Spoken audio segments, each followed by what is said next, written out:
என்னுடைய வணக்கத்தை தெரிவித்துக் கொள்கிறேன். நான் உங்கள் தோழி நகைச்சித்ரா. இன்னைக்கு நாய் கொடுமை, அதுக்கப்புறம் சொசைட்டில இருக்கக்கூடிய ஸ்டேட்டஸ் கொடுமை. இந்த 2 விஷயத்த பத்தி தான் பார்க்க போறோம். நாய் கொடுமையா அப்படின்னா என்னன்னு கேக்குறீங்களா?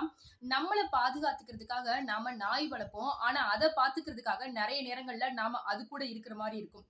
அதே போல சொசைட்டில இருக்கக்கூடிய ஸ்டேட்டஸ் கொடுமை அப்படின்றது என்ன அப்படின்னு பாத்துட்டீங்கன்னா, இந்த சொசைட்டியால ஒரு விஷயம் நமக்கு கொடுக்கப்பட்டிருக்கும். இவன் இப்படிப்பட்ட பையன், இந்த பொண்ணா இப்படிப்பட்ட பொண்ணு, இவங்களோட ஃபேமிலி இந்த மாதிரி அப்படின்னு சொல்லிட்டு நமக்கு ஒரு நேம் குடுத்திருப்பாங்க. எதிர்பாராத விதமாக அது நடந்திருக்கலாம். இல்ல நம்மளோட எஃபர்ட்டால அந்த ஒரு பேர் நமக்கு கிடைச்சிருக்கலாம். சோ நம்ம செய்யக்கூடிய ஏதோ ஒரு விஷயத்தால அந்த பேர் கெட்டுருமோ, இல்ல அந்த பேர் கெடுறதுக்கான வாய்ப்புகள் இருக்கு. இல்ல கெட்டு போச்சுன்னா மறுபடியும் அவ்வளவுதான் என்னோட லைஃபே போச்சு அப்படின்னு சொல்லிட்டு நிறைய இடங்கள்ல அந்த பேருக்காகவும் நமக்கு சொசைட்டில இருக்கக்கூடிய அந்த ஒரு சில விஷயங்களுக்காக நாம நடிக்க வேண்டிய சூழல்களும் நிறைய விதமான விஷயங்களை நாம இழக்க வேண்டிய சூழல்களையும் நம்ம ஃபேஸ் பண்ணிருப்போம். சோ இதே மாதிரி உங்க ஃப்ரெண்டோ இல்ல நீங்களே இந்த நாய் கொடுமையும் இந்த சொசைட்டில இருக்கக்கூடிய இந்த ஸ்டேட்டஸ் கொடுமையும் அனுபவிக்கிறீங்க அப்படின்னா இப்பவே இந்த கொடுமைகள்ல இருந்து நீங்க வெளியில வாங்க.